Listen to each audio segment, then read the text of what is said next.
दोस्तों, बचपन से हम किताबों में पढ़ते आए हैं कि 1947 में भारत को आजादी मिली। लेकिन कभी रुककर सोचा है, क्या हमें वाकई आजादी मिली थी या सिर्फ सत्ता का चेहरा बदला था? पावर ट्रांसफर हुआ या सिर्फ मैनेजमेंट चेंज? नमस्ते दोस्तों, ज्ञान इन 5 मिनट्स में आपका स्वागत है। मैं हूं गौरव। जरा अपनी स्क्रीन पर देखिए। बाईं तरफ है ईस्ट इंडिया कंपनी का सिक्का, एक शेर और एक खजूर का पेड़, पाम ट्री। और दाईं तरफ है हमारा रिजर्व बैंक ऑफ इंडिया का लोगो, वही खजूर का पेड़, बस शेर की जगह अब टाइगर है। काफी लोग इसे सिर्फ एक डिजाइन नहीं बल्कि एक मैसेज मानते हैं। संदेश ये कि स्ट्रक्चर आज भी वही है, बस चलाने वाले बदल गए हैं। इंटरनेट पर आपने डीप स्टेट या न्यू वर्ल्ड ऑर्डर जैसे शब्द तो सुने होंगे, लेकिन ये सब जिसके इशारे पर चलते हैं उन्हें कहते हैं द 13 ब्लड लाइन्स। कहा जाता है कि दुनिया को सरकारें नहीं बल्कि ये 13 प्रभावशाली परिवार चला रहे हैं। आज हम कोई हवाई बात नहीं करेंगे, हम तथ्यों पर बात करेंगे कि कैसे इन परिवारों ने भारत की रेलवे से लेकर आपकी थाली के खाने तक सब कुछ कंट्रोल किया है। शुरुआत करते हैं पैसे के खेल से। और जब पैसे की बात हो तो सबसे ऊपर नाम आता है द रॉथशाइल्ड्स का। हमें स्कूलों में पढ़ाया गया कि अंग्रेजों ने भारत में रेलवे हमारी सुविधा के लिए बनाई थी। लेकिन क्या वाकई? इतिहास के पन्ने कुछ और ही कहानी बयां करते हैं। 1881 से 1887 के बीच एन.एम. रॉथशाइल्ड्स एंड सन्स ने लंदन में भारतीय रेलवे के लिए पैसा जुटाया था। कुल निवेश था 6.4 मिलियन पाउंड्स। आज के हिसाब से ये अरबों में होगा। ये कोई समाज सेवा नहीं थी दोस्तों, ये एक कैलकुलेटेड बिजनेस था। रेलवेज इसलिए बिछाई गईं ताकि भारत के कोने कोने से कच्चा माल जैसे कोयला, कॉटन, इंडिगो जल्दी से बंदरगाहों तक पहुंचे और वहां से सीधा मैनचेस्टर की मिलों में जाए।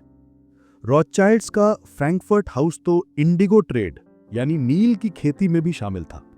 वही नील की खेती जिसके खिलाफ हमारे किसानों ने 1859 में विद्रोह किया था। इनका एक ही मंत्र है, इंफॉर्मेशन एसिमेट्री, यानी खबर आम जनता तक पहुंचने से पहले इन अमीरों के पास पहुंच जानी चाहिए। चाहे वो वाटरलू का युद्ध हो या आज का स्टॉक मार्केट क्रैश, खेल हमेशा पहले से फिक्स होता है। अब अगर रॉथचाइल्ड्स दुनिया के बैंकर हैं तो रॉकफेलर्स हमारी बायोलॉजी के मालिक हैं। इनका खेल पैसा नहीं है बल्कि आपका खाना और आपकी सेहत है। 1960 के दशक में जब भारत में अनाज की कमी थी, तब एंट्री होती है रॉकफेलर फाउंडेशन की। नाम दिया गया ग्रीन रेवोल्यूशन, हरित क्रांति। कहा गया कि नॉर्मन बोरलॉग और रॉकफेलर के वैज्ञानिकों ने हमें जादुई बीज दिए। जान तो बची, लेकिन कीमत क्या चुकाई? वंदना शिवा जैसे एक्सपर्ट्स कहते हैं कि ये बीज हाई यील्ड नहीं बल्कि हाई रिस्पॉन्स थे। मतलब ये तभी उगते थे जब इनमें भारी मात्रा में केमिकल्स और पेस्टिसाइड्स डाले जाएं। और ये केमिकल्स कौन बनाता था? पेट्रोकेमिकल इंडस्ट्री, जिसके मालिक थे रॉकफेलर्स। Standard oil. इसका खौफनाक नतीजा आज भी पंजाब में दिखता है। भटिंडा से बीकानेर जाने वाली ट्रेन को लोग आज भी कैंसर ट्रेन कहते हैं। जमीन बंजर हो गई और पानी जहरीला। इसे कुछ लोग सॉफ्ट किल स्ट्रैटेजी भी कहते हैं। पहले आपको केमिकल वाले खाने पर निर्भर किया गया और फिर दवाइयों पर। फ्लेक्सनर रिपोर्ट के जरिए आयुर्वेद जैसे पारंपरिक ज्ञान को पीछे ढकेला गया और मॉडर्न केमिकल बेस्ड मेडिसिन को ही इकलौता सच बना दिया गया। अब बात करते हैं एस्टर फैमिली की। ड्रग माफिया शब्द तो बहुत बाद में आया, इन्होंने उससे पहले ही दुनिया का ड्रग ट्रेड अपनी मुट्ठी में कर लिया था। जॉन जैकब एस्टर अमेरिका के पहले मल्टी मिलियनियर बने थे, लेकिन कैसे? भारतीय अफीम की दम पर। 19वीं सदी में एक ट्रायंगुलर ट्रेड चलता था। भारत के किसानों से जबरदस्ती अफीम उगवाई जाती, उसे चीन में स्मगल किया जाता, जिससे पूरी चीनी आबादी नशे की लत में पड़ गई थी। और वहां से जो मुनाफा होता वो लंदन और न्यूयॉर्क के बड़े बड़े बैंक बनाने में इस्तेमाल होता था। आज का जो ग्लोबल फाइनेंस सिस्टम आप देखते हैं, उसकी नींव में कहीं ना कहीं इसी नार्को कैपिटल का हाथ है।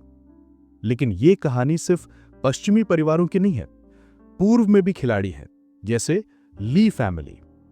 ली का शिंग का नाम शायद आपने कम सुना हो, लेकिन ये दुनिया के सबसे बड़े पोर्ट ऑपरेटर्स में से एक है। श्रीलंका, पाकिस्तान, म्यांमार, भारत के चारों तरफ जो बंदरगाह हैं, वहां पर इनका भारी दखल है। इसे लॉजिस्टिक्स की पावर कहते हैं। अगर ये चाहें तो एक बटन दबाकर व्यापार रोक सकते हैं।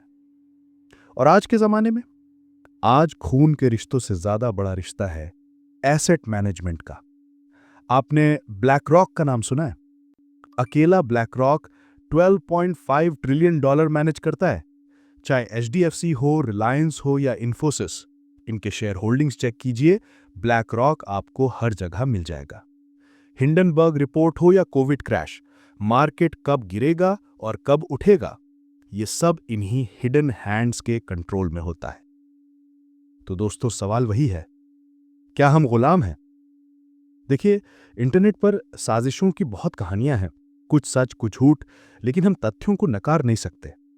ये सच है कि हमारे संसाधनों को लूटा गया, ये सच है कि अफीम से साम्राज्य बनाए गए, और ये भी सच है कि आज कॉरपोरेट्स कई बार सरकारों से ज्यादा ताकतवर हो जाते हैं। इसे कंपनी राज का मॉडर्न अवतार कह सकते हैं।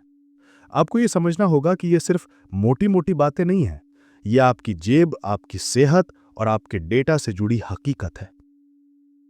अगर आज का ये एपिसोड आपको आंखें खोलने वाला लगा तो ज्ञान इन 5 मिनट्स को सब्सक्राइब जरूर करें। मैं हूं गौरव, मिलूंगा आपसे अगले एपिसोड में एक और धमाकेदार टॉपिक के साथ। तब तक के लिए जागरूक रहिए।